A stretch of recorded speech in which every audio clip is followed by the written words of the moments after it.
क्या आपने कभी सोचा है कि एक मछली दो देशों के बीच के संबंधों को निर्धारित कर सकती है?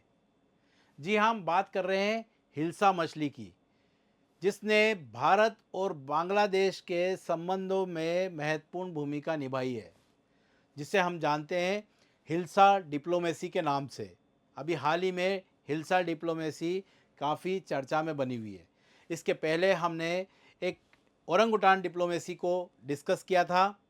आज हम डिस्कस करने जा रहे हैं हिल्सा डिप्लोमेसी को। तो चलिए शुरू करते हैं, हम टॉपिक पर आते हैं सीधे। यहाँ पर आप देख रहे हैं हिल्सा डिप्लोमेसी। तो सबसे पहले तो मैं आज डिप्लोमेसी शब्द को क्लियर कर देता हूँ। इंटरनेशनल रिलेशंस में आप डिप्लोमेसी शब्द बार बार पढ़ेंगे। डिप्लोमेसी अगर शब्द के बारे में बात करें तो ये ग्रीक भाषा के शब्द डिप्लोमा से निकला है, जिसका मतलब ये होता है कि ये एक ऐसा साधन है जिसके द्वारा अन्य देशों के साथ में डील किया जाता है। अब डील किस तरह से किया जाता है? डील बातचीत के द्वारा किया जाता है। और बातचीत क्यों की जाती है दो देशों के बीच में? सबसे पहला कारण होता है युद्ध को टालना, शांतिपूर्ण समाधान ढूंढना। दूसरा कारण होता है पर्सनल इंटरेस्ट। अच्छा, एक और चीज़, इंटरनेशनल रिलेशन में क्या होता है, कभी भी कोई परमानेंट न तो दोस्त होता है न ही परमानेंट दुश्मन होता है, लेकिन परमानेंट हमेशा एक चीज़ होती है, वो है अपने पर्सनल इंटरेस्ट। हर नेशन का अपना अपना एक इंटरेस्ट होता है कि हम हमारे लोगों के लिए, कल्याण के लिए किस तरह से काम करें, किस तरह से इकोनॉमिक ग्रोथ को आगे ले जाएं, किस तरह से गरीबी बेरोजगारी को दूर करें, किस तरह से एनर्जी क्राइसिस को हम दूर करें। ये हर देश का एक पर्सनल इंटरेस्ट होता है। तो पर्सनल इंटरेस्ट हर देश का क्या होता है? परमानेंट होता है। दोस्त और दुश्मन समय के साथ साथ इंटरनेशनल रिलेशंस में बदलते रहते हैं। और दो देशों के बीच संबंध स्थापित करने में सबसे महत्वपूर्ण जो टूल है वह है डिप्लोमेसी का। ठीक है। अब डिप्लोमेसी शब्द आप सुन रहे हैं तो एक ऐसा लग रहा होगा कि ये आधुनिक काल की कोई विचारधारा है, लेकिन आधुनिक काल की विचारधारा नहीं है। अगर हम भारत के इतिहास में नज़र डालें तो आप रामायण काल में जाते हैं। रामायण में, तो रामायण में क्या हुआ था? श्री रामचंद्र जी ने हनुमान और अंगद को रावण के दरबार में भेजा था सीता मैया को छोड़ने के लिए। यानी कि श्री रामचंद्र जी ने भी लंका के साथ युद्ध करने से पहले अपने राजदूतों को लंका भेजा था, और युद्ध से पहले वो हर चीज का समाधान शांतिपूर्ण तरीके से बातचीत से सुलझाना चाह रहे थे। ये बात अलग है कि रावण ने उनकी बात को नहीं माना और बाद में युद्ध हो गया। ठीक है। वहीं फिर हम महाभारत काल में आते हैं तो महाभारत में भी क्या होता? श्री कृष्ण जी ने डिप्लोमेसी के द्वारा कौरव और पांडवों के बीच को युद्ध कौरव और पांडवों के बीच के युद्ध को टालने का हर संभव प्रयास किया था। ठीक है। फिर अगर हम बात करें डिप्लोमेसी का, अगर हम ज्ञान की बात करें तो मौर्य काल में महान पंडित हुए थे चाणक्य, जिन्हें हम कौटिल्य के नाम से भी जानते हैं, जिन्होंने अर्थशास्त्र ग्रंथ लिखा था।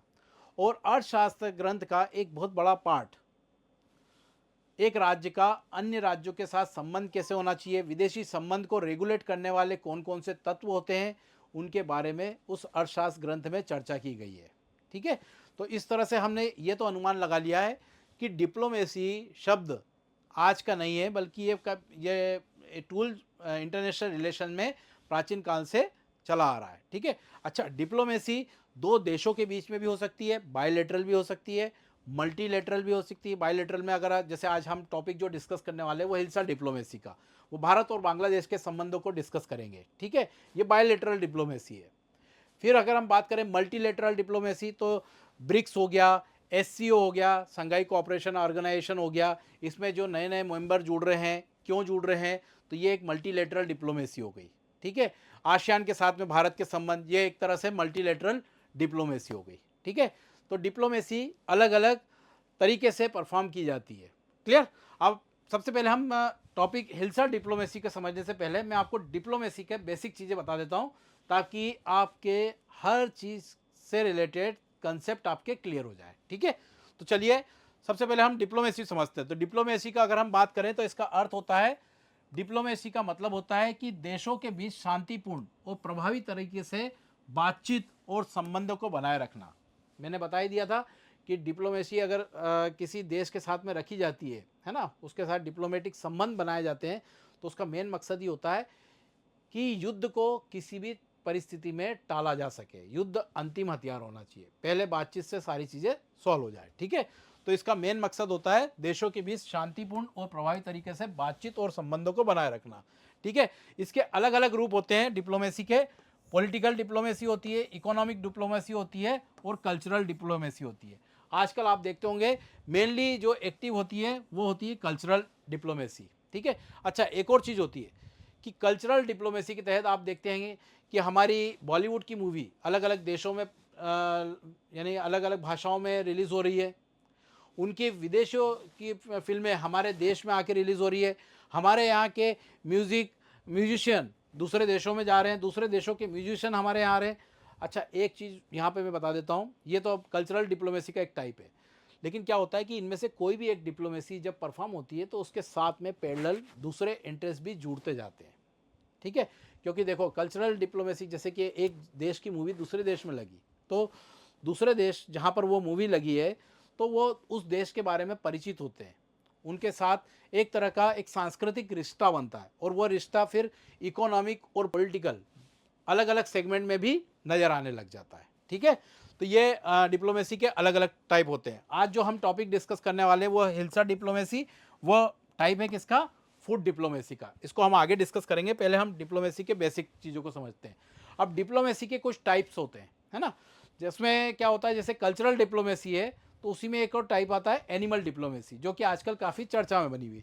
इसके पहले आपने पढ़ा होगा एनिमल डिप्लोमेसी के तहत पांडा डिप्लोमेसी, जिसे चीन ने क्या करा था, अनेक देशों के साथ अपने संबंध बनाने के लिए क्या करा था, पांडा को गिफ्ट किया था, है ना। पांडा वहाँ का राष्ट्रीय पशु है और उसके कारण चाइना की एक एग्रेसिव छवि जो पहले बनी हुई थी वो कहीं ना कहीं सॉफ्ट पावर की एक छवि बनी उसके, और इससे चाइना को अपने बिजनेस बढ़ाने में काफ़ी हेल्प मिली, ठीक है।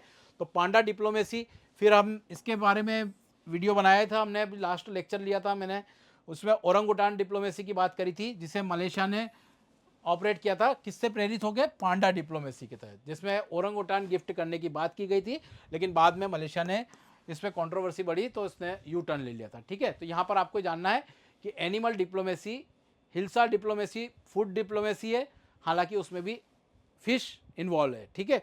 लेकिन एनिमल डिप्लोमेसी के दूसरे अगर हम एग्जाम्पल देखें तो पांडा याद रखना आपको, और औरंगुटान, ठीक है, किन किन देश ने यह करी थी। फिर बात करते हैं डिप्लोमेसी का एक और टाइप होता है स्पोर्ट्स डिप्लोमेसी। स्पोर्ट्स डिप्लोमेसी में मोस्ट इंपॉर्टेंट याद रखना आपको ping pong diplomacy. Ping pong diplomacy, China जो है टेबल टेनिस में अच्छा परफॉर्म करता है, ठीक है। और चाइना और अमेरिका के संबंधों को सुधारने के लिए क्या करा था, अमेरिका ने अपने टेबल टेनिस के प्लेयर्स को चाइना में भेजा था, जिसके कारण क्या हुआ कि पहले दोनों में देशों के स्पोर्ट्स के संबंध जुड़े, और स्पोर्ट्स के आधार पर फिर क्या हुआ कि दूसरी चीज़ें मैंने बताया ना कि पॉलिटिकल हो गया, इकोनॉमिक हो गई, वो चीज़ों में सुधार हुआ था, ठीक है। हालांकि ये पिंग पोंग डिप्लोमेसी अपनाई गई थी 1971 में, निक्सन के समय की बात है, ठीक है, ये काफ़ी पुरानी हो गई है अभी, हालांकि वापस से इनमें कन्फ्लिक्ट चल रहा है, वो अलग उसका रीज़न है, ठीक है। लेकिन ये पिंग पोंग डिप्लोमेसी आपको याद रखना है। फिर इसके बाद में बात करते हैं क्रिकेट डिप्लोमेसी। देखिए भारत और पाकिस्तान में क्रिकेट एक तरह से धर्म है ना, दोनों में जिस तरीके से क्रिकेट के प्रति जुनून है वो कहीं और नहीं दिखता है, ठीक है। और उसी को देखते हुए दो देशों के, भारत और पाकिस्तान के बीच संबंधों को सुधारने के लिए क्रिकेट डिप्लोमेसी का सहारा लिया गया था। अच्छा, एक और चीज़ है, ये सारी डिप्लोमेसी गवर्नमेंट लेवल पे परफॉर्म तो होती है, ठीक है, लेकिन इसमें एक और चीज़ है कि पब्लिक की भावनाओं का भी साथ में होना ज़रूरी है। आज पाकिस्तान ने कई हमारे जम्मू कश्मीर में आतंकवादी हमले किए, कई आतंकवादी वारदात में उनका पाकिस्तान का हाथ रहा, तो उसके कारण क्या है, लोगों की भावनाएं एक प्रबल में अपनी रही है ना, कि पाकिस्तान के खिलाफ हमको पाकिस्तान से कोई भी संबंध रखने की ज़रूरत नहीं है, तो उस भावना के खिलाफ जाकर सरकार क्रिकेट डिप्लोमेसी जारी नहीं रख सकती। लेकिन अगर भावनाएं अगर सही है तो क्रिकेट डिप्लोमेसी के तहत क्या है, भारत और पाकिस्तान दोनों के संबंधों को सुधारा जा सकता है, लेकिन उसके लिए क्या है, गवर्नमेंट लेवल पर भी दोनों देशों को पहल करनी पड़ेगी, और उसमें भी जैसा जो इशू है उनको सॉल्व करना पड़ेगा, तब जाकर फिर क्या होगा कि क्रिकेट डिप्लोमेसी के तहत केवल सरकारें नहीं जुड़ेगी बल्कि लोग भी आपस में जुड़ेंगे। लोग जब आपस में जुड़ते हैं तो फिर वो दूसरे देश के प्रति एक अच्छा सकारात्मक रवैया अपनाते हैं, और फिर कहीं ना कहीं उसी के द्वारा आर्थिक संबंध भी हमारे विकसित होने लग जाते हैं। ठीक है, तो इसलिए मैंने बताया था कि एक डिप्लोमेसी के साथ साथ दूसरी डिप्लोमेसी भी काम करती रहती है, और दूसरी चीज़ जो मेन जो चीज़ है वो क्या है देश के लिए, पर्सनल इंटरेस्ट, तो वो भी इसके द्वारा सॉल्व हो जाता है। क्लियर। अब बात करें अदर डिप्लोमेसी में, तो कल्चरल डिप्लोमेसी में अन्य उदाहरण है म्यूजिक डिप्लोमेसी। म्यूजिक डिप्लोमेसी को भी क्या हुआ था, जब अमेरिका और सोवियत संघ में कोल्ड वार चलती थी, तो कोल्ड वार के दौरान क्या हुआ था, इस कोल्ड वार के तनाव को कम करने के लिए सोवियत संघ में अमेरिका ने अपने म्यूजिशियन को भेजा था। ठीक है, तो ये एक म्यूजिक डिप्लोमेसी थी। फिर वहीं मैं पहले डिस्कस कर चुका हूँ फिल्म डिप्लोमेसी, कि भारत और चीन के बीच संबंधों को सुधारने के लिए बॉलीवुड की कई सारी फिल्में चीन की भाषा में अब ट्रांसलेट होकर वहाँ पर परफॉर्म होने लग गई है। ठीक है, शाहरुख खान की कई सारी मूवी चाइना में भी प्रदर्शित हुई, और वहाँ पर उसने अच्छा परफॉर्म भी किया, जिसके कारण क्या हुआ है कि चाइना के लोगों के मन में एक भारत की एक अच्छी सकारात्मक छवि बनी है। ठीक है, तो ये फिल्म डिप्लोमेसी का उदाहरण है, और इन सभी डिप्लोमेसियों का एक ही उद्देश्य है, युद्ध को टालना, पर्सनल इंटरेस्ट को अचीव करना, और साथ में दूसरे देश के साथ में सकारात्मक संबंधों को विकसित करना। ठीक है, ये सारे इसके कारण होते हैं। क्लियर। तो ये हमने डिप्लोमेसी के बारे में बात कर ली। अब आते हैं वापस से अपने मेन टॉपिक पर, हिल्सा डिप्लोमेसी की। हिल्सा डिप्लोमेसी की अगर बात करें तो यहाँ पर एक और चीज़ मैं आपसे डिस्कस कर देता हूँ। पहले हिल्सा मछली है क्या। देखिए, हिल्सा मछली के बारे में बात करें तो ये मेनली ये मछली जो साउथ एशिया की नदियों के मुहाने पे पाई जाती है, उसमें भी अगर हम देखें हिल्सा मछली तो मेनली आपको मिलती है कहाँ पर, बांग्लादेश। बांग्लादेश के साथ साथ म्यांमार में भी ये मछली प्रचुर मात्रा में पाई जाती है। भारत में अगर देखें तो गुजरात और महाराष्ट्र में भी इसका कुछ उत्पादन होता है। अब हिल्सा मछली के बारे में थोड़ा सा और डिटेल में जाएं तो हिल्सा मछली एक तरह से हेरिंग फैमिली की सदस्य है। कौन सी फैमिली है, अगर हम जूलॉजिकल अगर हम अगर थोड़ा आगे डेप्थ में जाएं तो ये हेरिंग परिवार की सदस्य है। और इस मछली की एक खासियत है हिल्सा मछली की कि ये एनाड्रोमस मछली है। कैसी है, एनाड्रोमस मछली। याद रखना, ये बहुत मोस्ट इंपॉर्टेंट चीज़ है, ये आपके प्रीलिम्स में और हर किसी भी एग्जाम में पीटी में पूछा जा सकता है। ठीक है, चाहे वो स्टेट पीसीएस हो या यूपीएससी हो। एनाड्रोमस का मतलब होता है कि ऐसी मछली जो कि वयस्क अवस्था में समुद्र में रहती है, लेकिन जब प्रजनन का टाइम आता है, रिप्रोडक्शन का टाइम आता है, तो ये रिप्रोडक्शन के टाइम पर कहाँ चले जाती है, मीठे पानी की नदियों में चले जाती है या झील में चले जाती है। ठीक है, यानी समुद्र से कहाँ शिफ्ट हो जाती है ये रिप्रोडक्शन के लिए, नदियों में। किस लिए शिफ्ट होती है, रिप्रोडक्शन के लिए। इसलिए इसको क्या बोलते हैं, एनाड्रोमस मछली। ठीक है, अब आपका एक और क्वेश्चन होना चाहिए कि एनाड्रोमस मछली का और भी एग्जाम्पल होंगे। तो एक तो हिल्सा मछली हमने पढ़ ली है, इसके अलावा अगर हम बात करें तो एक सैल्मन मछली आती है जो कि नॉर्थ अमेरिका और यूरोप में पाई जाती है। सैल्मन मछली भी क्या है, एनाड्रोमस मछली का एक टाइप है। क्लियर। अब हिल्सा मछली की बात करें, अगर इसकी न्यूट्रिएंट वैल्यू को देखें तो इस हिल्सा मछली में ओमेगा 3 एसिड प्रचुर मात्रा में पाया जाता है। और ओमेगा 3 एसिड की बात करें तो ये हार्ट के लिए, आँखों के लिए, लिवर के लिए काफ़ी यूज़फुल होता है। और एक और बात है, इसका प्रोडक्शन ओमेगा 3 फैटी एसिड का प्रोडक्शन हमारे शरीर में नहीं होता है, इसके लिए हमको डिपेंडेंट होना पड़ता है आहार पे। ठीक है, और उसका सबसे मेजर सोर्स है फिश। और फिश में भी अगर हम देखें तो हिल्सा फिश में ओमेगा 3 फैटी एसिड प्रचुर मात्रा में पाया जाता है। लेकिन अगर वेजिटेरियन की बात करें तो ये अलसी के बीज, चिया सीड्स, इस अखरोट, इनमें भी ओमेगा 3 एसिड प्रचुर मात्रा में पाया जाता है। ठीक है, तो ये हमने हिल्सा मछली के कुछ बेसिक फीचर देख लिए। ठीक है, अब हिल्सा मछली के बारे में बात करें तो पश्चिम बंगाल में इसका क्या महत्व है। पश्चिम बंगाल में क्या होता है, दुर्गा पूजा के समय में इसकी डिमांड बढ़ जाती है। और दुर्गा पूजा के समय, दुर्गा पूजा आपको मालूम ही होगा पश्चिम बंगाल का, और पश्चिम बंगाल के लिए एक बहुत बड़ा त्यौहार है ना। और ये एक तरह की वहाँ की सांस्कृतिक विरासत है पश्चिम बंगाल की। अगर हम देखें पश्चिम बंगाल की सांस्कृतिक विरासत को अगर हम कनेक्ट करें तो दुर्गा पूजा से ही वो कनेक्ट होते हैं। ठीक है, और दुर्गा पूजा के समय पश्चिम बंगाल में मैक्सिमम घरों में हिल्सा मछली सरसों के तेल के साथ में पकाई जाती है। ठीक है, इस कारण से दुर्गा पूजा के समय हिल्सा मछली की डिमांड काफ़ी बढ़ जाती है। ठीक है, अब उसी को पश्चिम बंगाल में हिल्सा मछली के महत्व को देखते हुए ही यह हिल्सा डिप्लोमेसी शुरू की गई थी बांग्लादेश के द्वारा, कि हिल्सा मछली के थ्रू हम भारत के साथ में अनेक संबंध जो है आर्थिक हो, राजनीतिक हो, सांस्कृतिक, उनमें सुधार लेके आ सकें, और साथ ही साथ बांग्लादेश और भारत के बीच में जो दूसरे विवाद चल रहे हैं उनका निपटारा किया जा सके। विवाद क्या था उस समय? गंगा जल विवाद, फिर आगे चल के देखें तो तीस्ता नदी का विवाद, है ना। तो इन्हीं परिप्रेक्ष्य को देखते हुए बांग्लादेश ने एक इनिशिएटिव लिया कि हिल्सा मछली, जिसका एक सांस्कृतिक महत्व है पश्चिम बंगाल में और पश्चिम बांग्लादेश में, हिल्सा मछली जो कि प्रचुर मात्रा में होती है और जिसको हम निर्यात करते हैं, तो उसको अगर हम भारत को देने लगे तो एक तरह से ये एक उपहार का काम करेगी और फूड डिप्लोमेसी के तहत हम भारत के साथ में संबंधों को अपने सुधार लेंगे, ठीक है। और उसी के तहत ये हिल्सा डिप्लोमेसी की शुरुआत हुई थी, और ये कब हुई थी? 1996 में। उस समय बांग्लादेश की पूर्व प्रधानमंत्री थी शेख हसीना, और उस समय पश्चिम बंगाल के मुख्यमंत्री थे ज्योति बसु। ज्योति बसु पश्चिम बंगाल में 30-35 साल तक मुख्यमंत्री रहने का इन्होंने एक रिकॉर्ड बनाया था, ठीक है।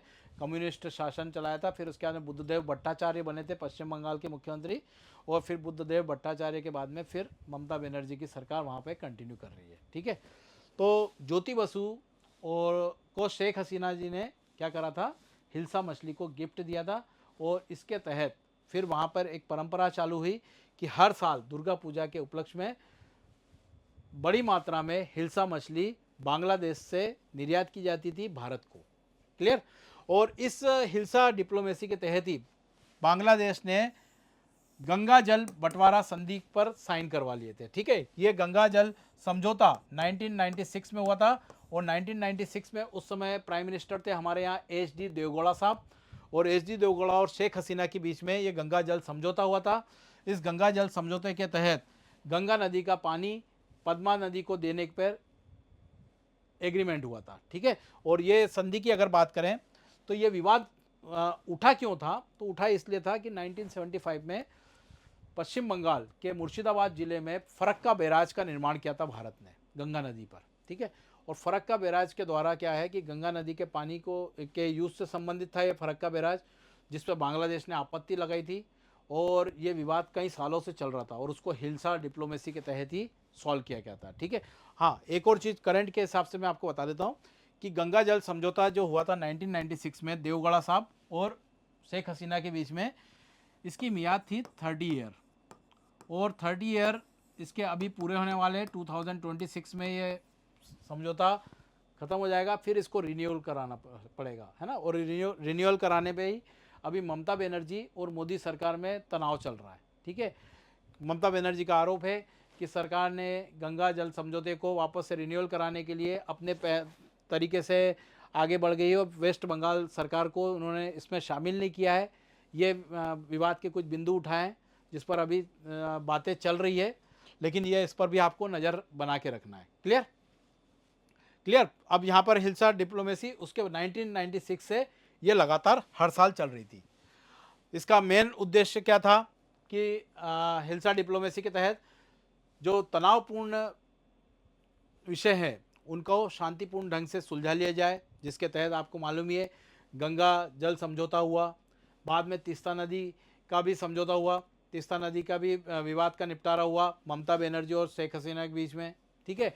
इस तरह से कई सारे विवादों को बांग्लादेश और भारत ने निपटाया और एक तरह से अपने मैत्रीपूर्ण संबंध स्थापित करे हिल्सा डिप्लोमेसी के द्वारा, ठीक है। अब वर्तमान पर आते हैं कि अभी हाल ही में क्या हुआ कि आपको मालूम ही होगा कि शेख हसीना सरकार को वहाँ से सत्ता से हटा दिया गया है।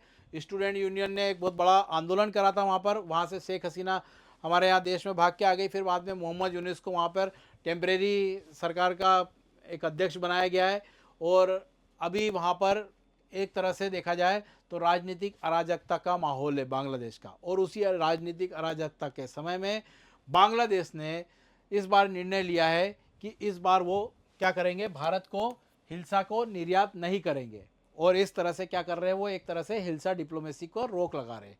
और रोक लगाने का वो कारण क्या दे रहे हैं? कारण ये दे रहे हैं कि हिल्सा की मांग बांग्लादेश में भी काफ़ी बढ़ रही है, और डिमांड काफ़ी है बांग्लादेश में और सप्लाई कम है। और इसके कारण क्या हो रहा है कि बांग्लादेश में हिल्सा के जो रेट है वो आसमान छूते जा रहे हैं। तो बांग्लादेश सरकार ने बोला कि भैया पहला हमारा मकसद है हिल्सा मछली से हम हमारे लोगों की मांग को पूरा करें। अगर हमारे लोगों की मांग की पूरा होगी उसके बाद में ही हम विदेशों को निर्यात करेंगे। और हमारे लोगों की मांग को देखते हुए, हमारे उपभोक्ताओं को देखते हुए हम इसे अब भारत को अब नहीं दे सकते। ठीक है, तो इस तरह से उन्होंने क्या करा, हिल्सा देने पर रोक लगा दी। हालांकि इसके कारण क्या हो रहा है, एक तो पश्चिम बंगाल में हिल्सा के रेट बढ़ गए, लेकिन एक और चीज़ आई है इसमें कि हिल्सा की सप्लाई तो आज भी भारत में हो रही है, लेकिन अब वो बांग्लादेश के थ्रू ना होते हुए अब हो रही है म्यांमार के थ्रू।